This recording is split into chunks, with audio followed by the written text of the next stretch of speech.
McGonigal's Worm by R.A. Lafferty. This story appeared in Worlds of If, Science Fiction, November of 1960. Extensive research by ProjectGutenberg.org did not uncover any evidence that the U.S. copyright on this publication was renewed. When it happened unnoticed. Though it affected all chordata on Earth, with a possible exception to be noted in a moment, nobody knew of it, not even the prince of all chordata, man himself. How could he have known of it so soon? Though his lifeline had suddenly been cut, it was a long lifeline, and death would still be far off, so it was not suspected for nearly 24 hours. Nor accepted, even as a working theory, for nearly 3 days, and not realized in its full implication for a week. Now, what had occurred was a sudden and worldwide idynatogenesis of all chordata. Not, however, idynatotokos. This distinction for many years offered students of the phenomenon some hope. And another hope was in the fact that one small but genuine member of chordate was not affected. An enteromneustron, a balanoglossida of the oddest sort, a creature known as McGonigal's worm. Yet what hope this creature could offer was necessarily a small one. The catastrophe was first sensed by a hobbyist about a day after it occurred. It was just that certain experiments did not act right, and the proper results were not forthcoming.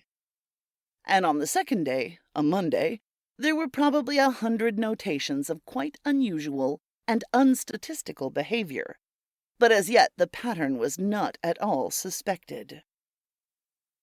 On the third day, a cranky and suspicious laboratory worker went to a supply house with the angry charge that he had been sold sterile mice. This was something that could not be ignored, and it is what brought the pattern of the whole thing into the open, with corroboration developing with explosive rapidity. Not completely in the open, of course, for fear of panic if it reached the public. But throughout the learned fraternity, the news went like a seismic shock. When it did reach the public a week later, though, it was greeted with hoots of laughter. The people did not believe it. "The cataloging of evidence becomes tiresome," said Director Concord of the newly originated Palingenesia Institute. "The facts are incontrovertible. There has been a loss of the power to conceive in sea squirt, lancelet, hagfish, skate, sea cat, fish, frog, alligator, snake, turtle, seal, porpoise, mouse, bat, bird, hog, horse, monkey, and man. It happened suddenly, perhaps instantaneously. We cannot find the cure. Yet it is almost certain that those children already in the womb will be the last ever born on Earth. We do not know whether it is from a natural cause or an enemy has done this to us. We have, for 10 months, tested nearly everything in the world, and we have found no answer. Yet, oddly enough, there is no panic. Except amongst ourselves," said Appleby, his assistant, "whose province is its study. But the people have accepted it so completely that their main interest now is in the world sweepstakes, with the total sums wagered now in the billions." "Yes, the betting on the last child to be born in the world. It will prove one point at least. The old legal limit on posthumous paternity was 1 year and a day. Will it be surpassed? The Algerian claimant on all evidence has nearly 3 months to go, and the bettors on the Afghan have not yet given up. The Spanish pretender is being delayed, according to rumor, medically, and there are some pretty angry protests about this. It is not at all fair, we know that. But then a comprehensive set of rules was never drawn up to cover all nations. Spain simply chose not to join the pact. But there may be trouble if the Spanish backers try to collect. And there is also a newly heard of Mexican claimant. I give little credit to this Juanita Come-Lately. If she was to be a serious contestant, why was she not known of before?" The Algerian claimant, however, was the winner, and the time was an unbelievable 388 days. So the last child on Earth, in all likelihood, had been born. There were now about 30 institutes working on the problem, most of them on an international basis. 13 years had gone by, and one hope had died. This was that those already in the womb at the time of catastrophe might themselves prove to be fertile. It was now seen that this would not prove so, unless for some reason it was to be quite a delayed fertility. The Cosmic Causes Council had by no means come to a dead end. It had come to so many live ends as to be even more bewildering. "The point," said Heegner in one of his yearly summaries, "is not whether sterility could have been caused by cosmic forces. Of course it could have been. It could have been caused in 20 ways. The miracle is that fertility had ever been possible. There must have been a shield built in for every danger. We know but scantily what some of them are. We do not know which has failed or why." "And the failure could have been caused by an enemy?" asked an interlocutor. "It could have been, certainly. Almost by definition we must call an enemy anything that can harm us. But that it was a conscious enemy is something else again. Who can say what cosmic forces are conscious, or even what it means to be conscious?" However, the Possibility Searcher Institute had some spotted success. It had worked out a test, a valid test, of determining whether an individual yet remaining had the spark of possible fertility. And in only a few million tests, it had found 1 male shrew, 1 male gannet, no less than 3 males of the yellow perch, 1 female alligator, and 1 female mud puppy, all of whom still possessed the potential. This was encouraging, but it did not solve the problem. No issue could be obtained from any possible pairing of these, not that it wasn't tried. And when the possibility test was run on all the humans of the Earth, then it was that incredible and unsuspected success crowned the efforts of the Institute. For of a bare 3 billion persons tested, there were 2 who tested positive. And, good fortune beyond all hoping, 1 was male and 1 was female. So then the problem was solved. A few years had been lost, it is true, and several generations would be required to get the thing on a sound footing again, but life had been saved. Civilization could yet be transmitted. All was not lost. Musha ibn Shmuel was an Arabian black, an unthrifty man of tenuous income. His occupation on the Carducks was given as thief, but this may have been a euphemism. He was middle-aged and of full vigor, a plain man, innocent of shoes or subtlety. He was guilty neither of the wine-hatred of the Mussulman nor the garrulousness of the Greek. He possessed his soul in quietude and Port Said whiskey, and seldom stole more than he needed. And he had a special competence shared by no other man in the world. Cecilia Clutt was an attractive and snooty spinster of 35. She was a person of inherited as well as acquired wealth, and was an astute businesswoman and amateur of the arts. She did have a streak of stubbornness in her, but seldom revealed it unless she was crossed. So the first time she said no, it was hardly noticed. And the second time she said it, it was felt that she did not quite understand the situation. So it was Carmody Overlark, the silky diplomat, who came to reason with her. "You are the sole hope of the human race," he said to her. "In a way, you are the new Eve." "I have heard the first one spoken badly of," said Cecilia, yet her only fault was that she could be talked into something. "I cannot." "But this is important." "Not really. If it is our time to disappear, then let us disappear with dignity. What you suggest is without it. It would leave us a little less than human." "Miss Clutt, this is a world problem. You are only an individual." "I am not only an individual. There is no such thing as only an individual. If ever a person can be spoken of as only an individual, then humanity has already failed. We have tried reason. Now by special emergency legislation we are empowered to employ compulsion. We will see. I always did enjoy a good fight. Those who read the state histories of the period will know that it did not come off, but the reasons given there are garbled. Unforeseen circumstances covers a multitude of failures. But what really happened was this. Musha ibn S had been tractable enough. Though refusing to fly, he had come on shipboard readily, and it was not till they were out of the inland sea and on the Atlantic that he showed a certain unease. Finally he asked, reasonably enough, to be shown a picture of his bride. But his reaction on seeing it was not reasonable. He screamed like a dying camel, and he jumped overboard. He was a determined swimmer, and he was heading for home. A boat was put out, and it gained on him, but as it came up to him he sounded. How deep he dived is not known, but he was never seen again. On hearing of this, Cecilia Clutt was a little uncertain for the only time in her life. Just to be sure, she asked for a copy of the picture. "Oh, that one," said Cecilia. "It is quite a nice picture, really. It flatters me a little, but what an odd reaction. What a truly odd reaction." There were repercussions on the economy. The primary schools were now all closed, except for a few turned over to special needs children. Sorry, some words I will change. In a year or two, the high schools would close also.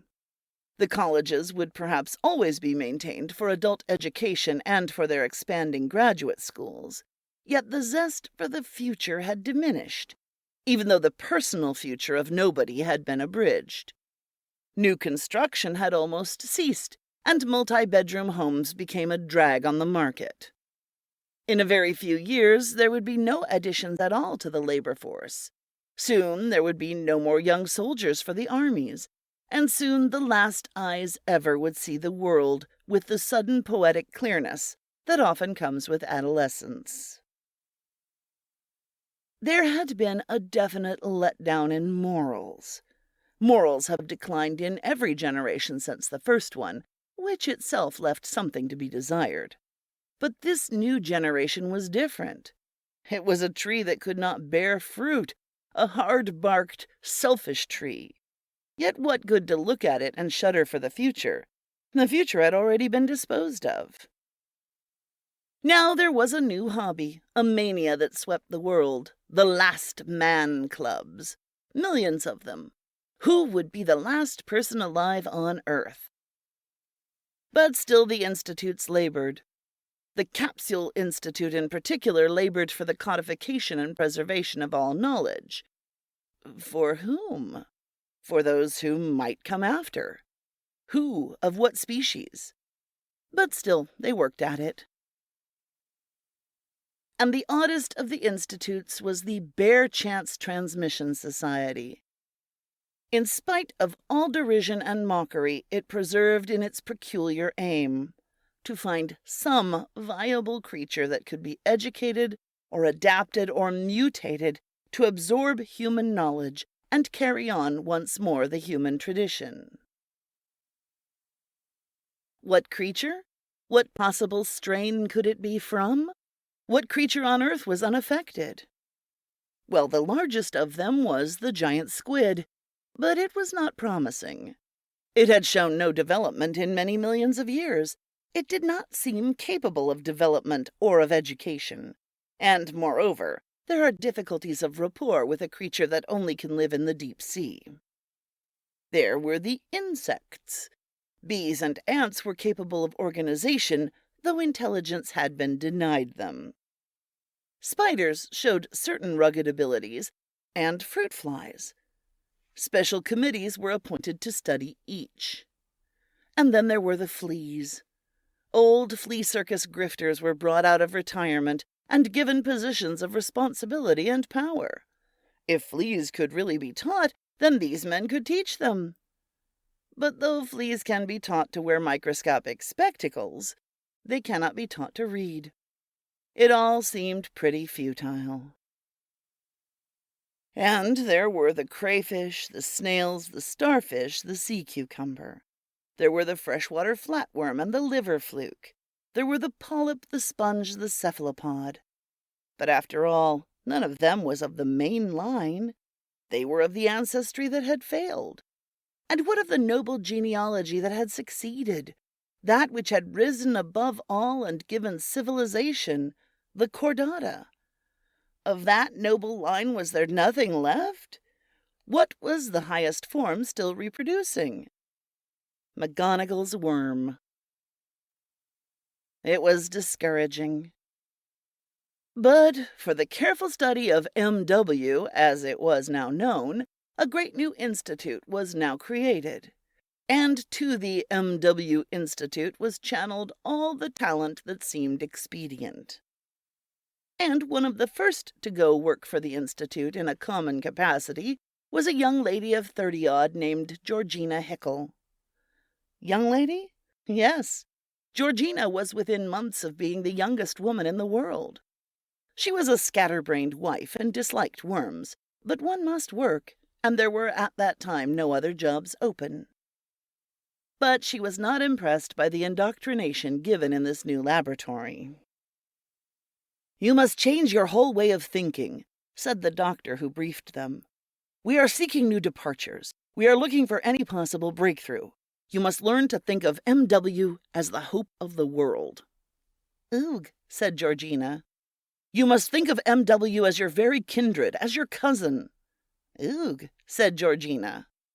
"You must think of him as your little brother that you have to teach, as your very child, as your cherished son." "Oog, oog," said Georgina, for she disliked worms. Nor was she happy on the job. She was not good at teaching worms. She believed them both stupid and stubborn. They did not have her sympathy, and after a few weeks they seemed to make her sick. But her ailment was a mysterious one. None of the young doctors had ever seen anything like it, and it was contagious. Other women in the bright new laboratory began to show similar symptoms. Yet contagion there was impossible. Such extreme precautions had been taken for the protection of the worms. But Georgina did not respond to treatment, and Haeckel's disease was definitely spreading. Sharper young doctors, fresh from the greatest medical schools, were called in. They knew all that was to be known of all the new diseases, but they did not know this. Georgina felt queer now, and odd things began to happen to her. Like that very morning on her way to work, that old lady had stared at her. "Glory be," said the old lady. "A miracle!" And she crossed herself. And Georgina heard other comments. "I don't believe it. It isn't possible," a man said. "Well, it sure does look like it," said a woman. So Georgina took off at noon to visit a psychiatrist and tell him that she imagined that people were staring at her and talking about her, and what should she do? It made her uneasy, she said. "That's not what making you uneasy," said the psychiatrist. Then he went with her to the laboratory to have a look at some of the other women suffering from this Haeckel's disease that he had been hearing about. After that, he called the young doctors at the laboratory aside for a consultation. "I don't know by what authority you mean to instruct us," said one. "You haven't been upgraded for 30 years. "I know it." "You are completely out of touch with the latest techniques." "I know it." "You have been described, accurately I believe, as an old fogey." "I know that too." "Then what could you tell us about a new appearance like Haeckel's disease?" "Only that it is not really new, and not, properly speaking, a disease." That is why, even today, there are superstitious persons who keep McGonigal's worms in small mesh cages, in the belief that they ensure fertility. It is rank nonsense, and rose only because it was in the M.W. laboratory that the return of pregnancy was first noted, and was named for one of the women working there. It is a belief that dates back to that ancient generation, which very nearly became the last generation. The official explanation is that the Earth and its solar system, for a period of 35 years, was in an area of mysterious cosmic radiation, and afterward it drifted out of that area. But there are many who still believe in the influence of McGonigal's worm.